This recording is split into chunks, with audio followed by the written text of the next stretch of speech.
Wah. Ba-da-ba-ba-ba-ba. Copyright. Ba-ba-ba-ba. I've made this joke before. I saw the Ninja Turtle movie, Mutant Mayhem. Kind of a lot for the title, but that's okay. Ninja Turtles can be a lot. That's alright. This movie, pretty good, actually. I am reasonably satisfied with this. So, for the literal children out there, leave now. Leave now on what happens when you watch too many cartoons with fuzzy animal people and you're almost 40. Ooh. Now they're gone. So Ninja Turtles was, and still is, a franchise that came about in late 80s going to the 90s and was one of those franchises that kind of took over the world for a significant chunk of the era. You could buy Ninja Turtle stuff on every conceivable product. It was on anything. Fruit pies, cereals, pizza, of course. Pizza. Video games, toys, the cartoons, underwear, bedding, crackers, fruit snacks, probably some questionable stuff like that stupid Jar Jar Binks tongue sucker that goes around. I saw that thing in real life. It was upsetting even then. But yeah, Ninja Turtles, kind of a big deal. And like all of these things, there's a cycle to it.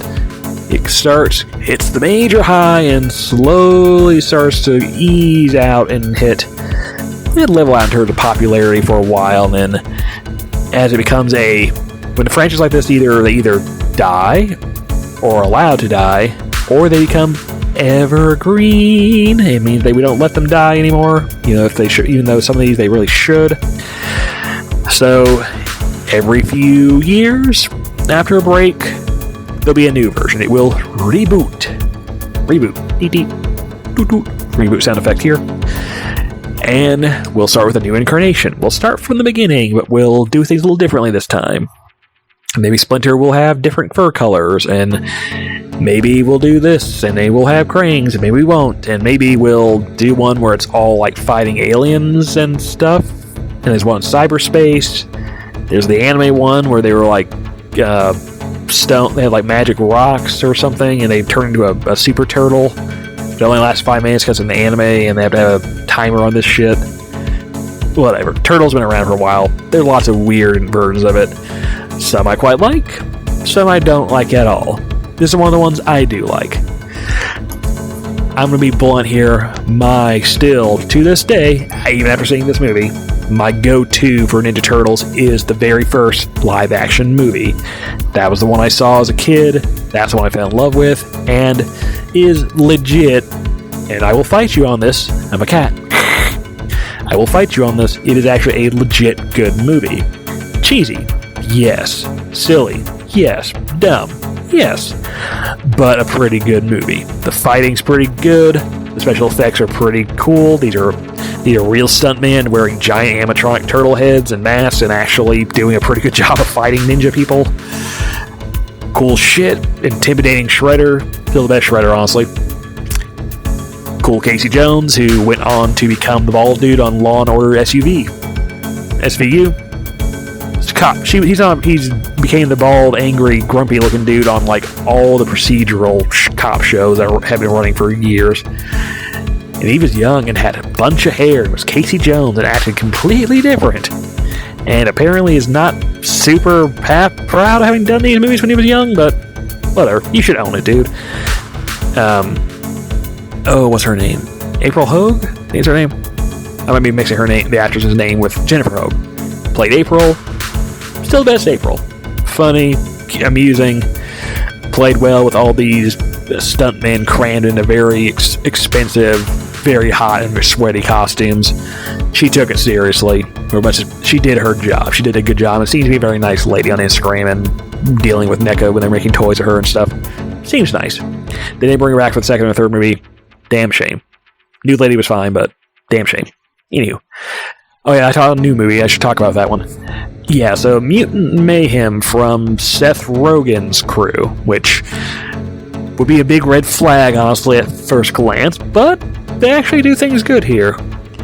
From the trailers, I had a hard time judging if it was going to work or not. Because with Ninja Turtles, you have to get certain elements right. You can play a lot with the side stuff and the framework, but if you don't have the core of how this franchise functions, your movie's not going to work. The Turtles have to feel like siblings, like a family. They have to actually be heroic. They actually have to have at least some minimum of an arc. Everything else to the side you can play with quite a lot. This one does play with things quite a lot. Our setup is essentially the basics to where you have baby turtles get in ooze, I found that joke annoying, ooze, and become humanoid turtle mutant men. But they actually stay as babies for a while and become... This movie actually rolls with the fact that in the title it says Teenage Mutant Ninja Turtles, which teenage part of this franchise gets left by the wayside 90% of the time. Usually the turtles are just full-grown ass men who act immature. That's kind of the shtick. We're used to it. We expect it. This version, these are actually clearly kids. These are teenagers. They fuck around. They are goofing off with each other. They feel like actual siblings just having a good time and being kids. They do stupid shit. They're kids. They do goofing off things with each other. They're kids. They act like honest-to-God teenagers. Very modern teenagers because, well, all the other Ninja Turtles movies, or movies and franchise in general, certain ones are pretty set, locked into the era they were made. Like, the first few live-action movies, pretty hard into the early 90s. We have the Ninja Rap, after all, Vanilla Ice in the second one. You're kind of locked in. You have the Michael Bay ones from the early 2010s, I guess, when those came out. I forget. I try to forget those movies even exist. What was I talking about? Oh, right, the Michael Bay ones. They suck. I'll give them this, the second Michael Bay one. Pitch Perfect, Rocksteady, and Bebop. They're really hot. They nailed that. They fucked everything else up, so it's kind of funny they got the two B character side villains, got them pitch perfect. Bad Turtles, bad April, completely wrong. Shredder is just completely terrible. Krang was okay in the second one. That's odd, but whatever. And it's not a complete loss, I guess. The first movie is just bleh. Johnny Knoxville's Leonardo. And I like Johnny Knoxville, but that kind of shows you our baseline for those movies. New one understands how this is supposed to go. They're teenagers. They're doing the ninja thing. And it works. This is actually a funny movie. There's a lot of jokes. Some don't land. But for the most part, this is entertaining.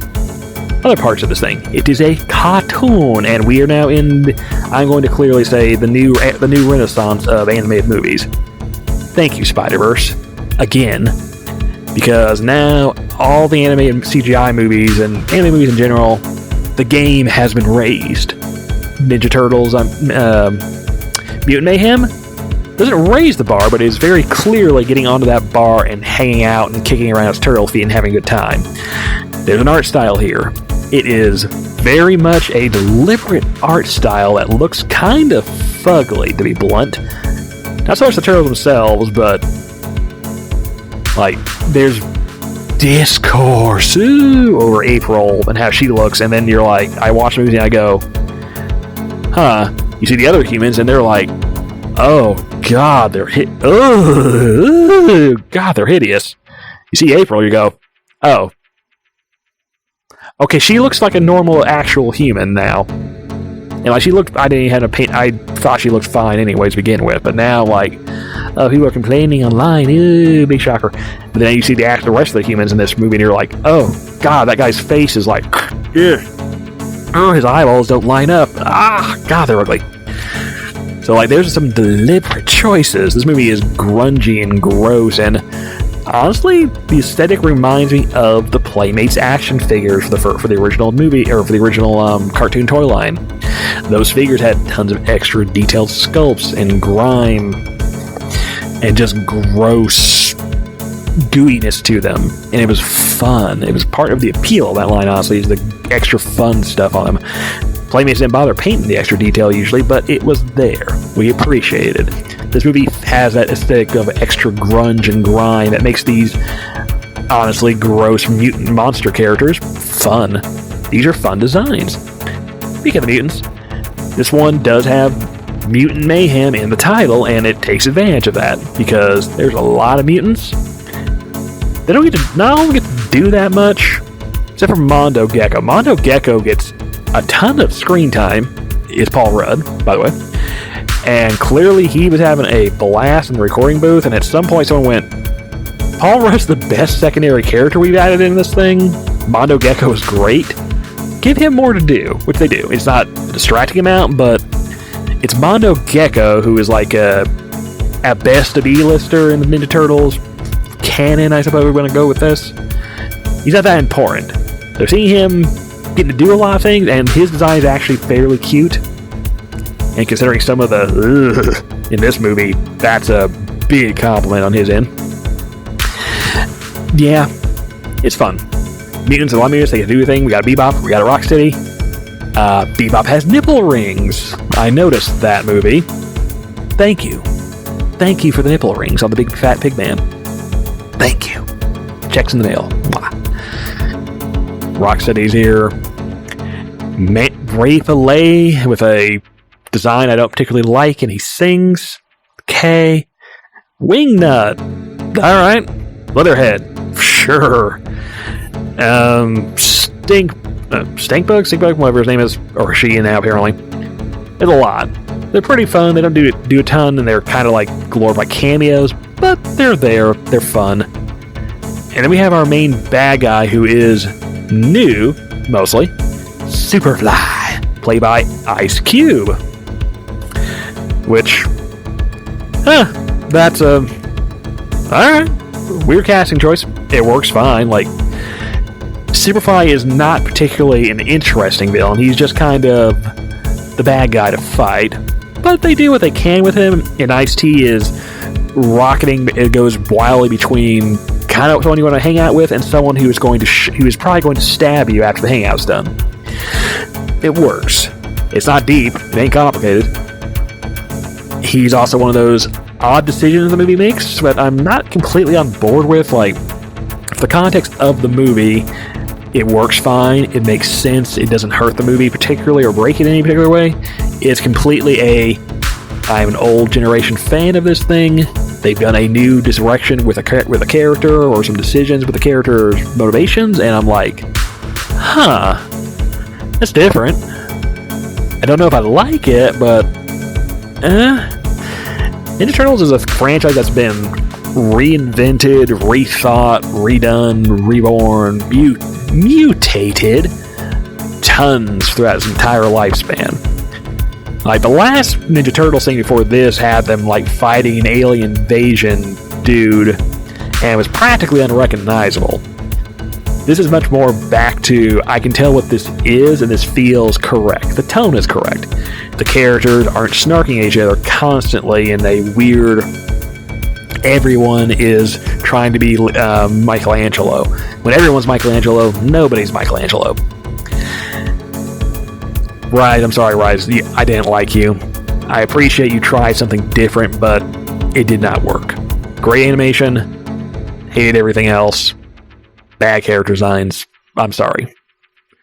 I appreciate you, but go away. And you're gone.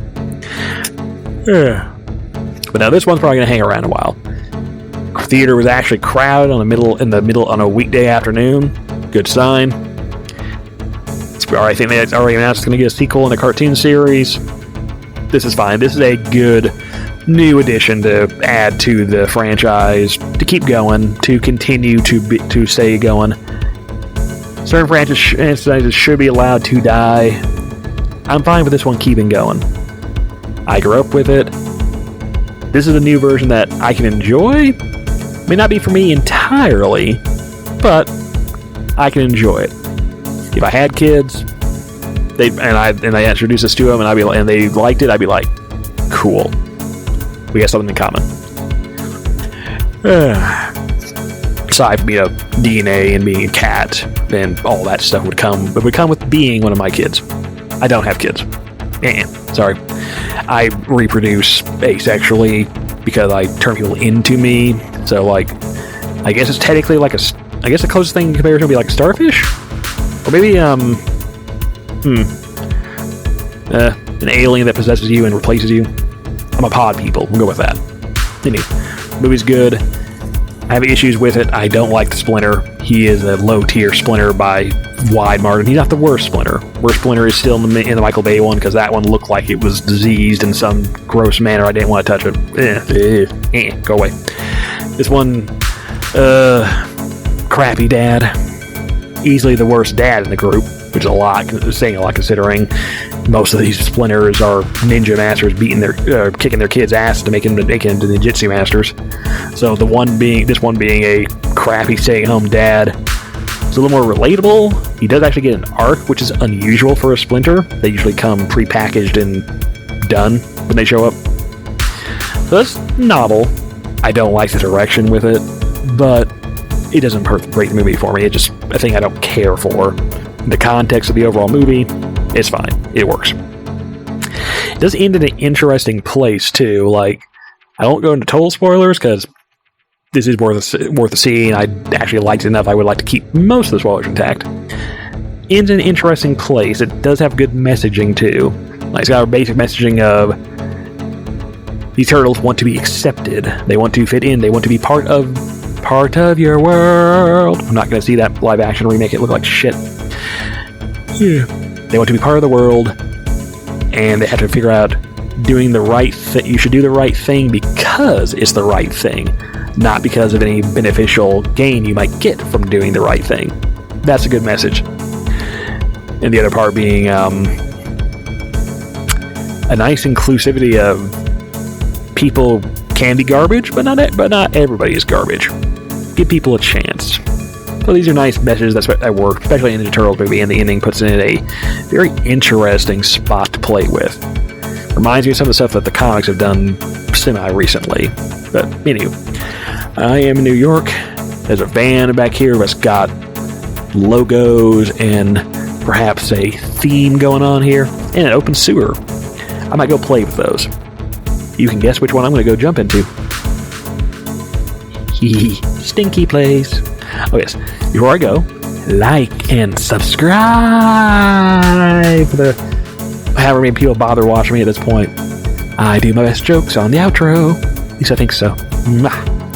Later. Boop boops. Bye bye. Like and subscribe. Follow my fur fanny, Ink Bunny, Blue Sky, however you're supposed to say it. I'm on that now. So go have fun with that with Twitter. Twitter that is less bogged down with garbage. Twitter 2. Twitter the Electric Boogaloo. Boogaloo. That's a reference only about... some of you might get that. If you're bothering watching me, you're probably old already too, so that's fine. Later.